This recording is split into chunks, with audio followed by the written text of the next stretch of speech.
இன்றைய முதல் வாசகம் இறைவாக்கினர் பாரூக் நூலிலிருந்த வாசகம் அதிகாரம் 4 வசனம் 5 முதல் 12 முடிய மற்றும் 27 முதல் 29 முடிய.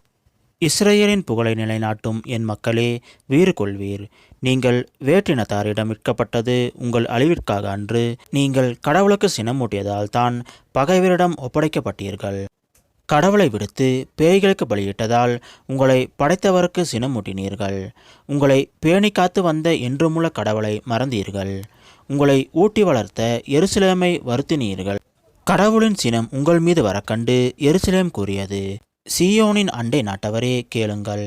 கடவுள் எனக்கு பெருந்துயர் அனுப்பியுள்ளார். ஏனெனில் என்றுமுள்ளவர் என் புதல்வர் மீது சுமத்திய அடிமைத்தனத்தை நான் கண்டேன். மகிழ்ச்சியோடு நான் அவர்களை பேணி வளர்த்தேன்.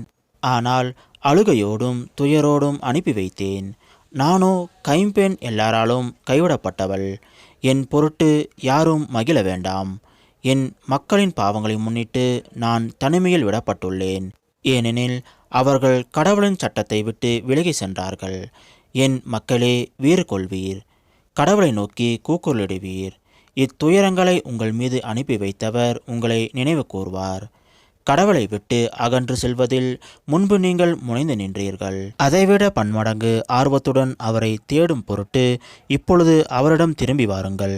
ஏனெனில் இக்கேடுகளை உங்கள் மீது வரச் செய்தவரே உங்களுக்கு முடிவில்லா மகிழ்ச்சியையும் மீட்பையும் அருள்வார். இது ஆண்டவர் வழங்கும் அருள்வாக்கு. இறைவா, உமக்கு நன்றி. இன்றைய நற்செய்தி புனித லூக்கா எழுதிய நற்செய்தியிலிருந்த வாசகம் அதிகாரம் 10 வசனம் 17 முதல் 24 முடிய. அக்காலத்தில் அனுப்பப்பட்ட 72 பேரும் மகிழ்ச்சியுடன் திரும்பி வந்து, ஆண்டவரே, உமது பெயரை சொன்னால் பேய்கள் கூட எங்களுக்கு அடிபணிகின்றன என்றனர். அதற்கு அவர், வானத்திலிருந்து சாத்தான் மின்னலைப் போல விழ கண்டேன். பாம்புகளையும் தேள்களையும் மிதிக்கவும் பகைவரின் வல்லமை அனைத்தையும் வெல்லவும் உங்களுக்கு அதிகாரம் கொடுத்திருக்கிறேன். உங்களுக்கு எதுவுமே தீங்கு விளைவிக்காது. ஆயினும் தீய ஆவிகள் உங்களுக்கு அடிபணிகின்றன என்பதை பற்றி மகிழ வேண்டாம். மாறாக உங்கள் பெயர்கள் விண்ணகத்தில் எழுதப்பட்டிருக்கின்றன என்பது பற்றியே மகிழுங்கள் என்றார். அந்நேரத்தில் இயேசு தூய ஆவியால் பேருவகை அடைந்து, தந்தையே, விண்ணுக்கும் மண்ணுக்கும் ஆண்டவரே, உம்மை போற்றுகிறேன். ஏனெனில் ஞானிகளுக்கும் அறிஞர்களுக்கும் இவற்றை மறைத்து குழந்தைகளுக்கு வெளிப்படுத்தினீர். ஆம் தந்தையே, இதுவே உமது திருவுளம் என்றார். என் தந்தை எல்லாவற்றையும் என்னிடத்தில் ஒப்படைத்திருக்கிறார். தந்தையை தவிர வேறு எவரும் மகனை அறியார். தந்தை யாரென்று மகனுக்கு தெரியும். மகன் யாருக்கு வெளிப்படுத்த விரும்புகிறாரோ அவருக்கு தெரியும்.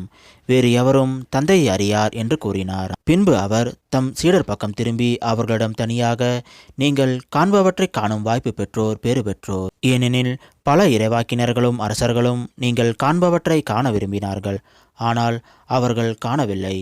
நீங்கள் கேட்பவற்றை கேட்க விரும்பினார்கள், ஆனால் அவர்கள் கேட்கவில்லை என நான் உங்களுக்கு சொல்கிறேன் என்று கூறினார்.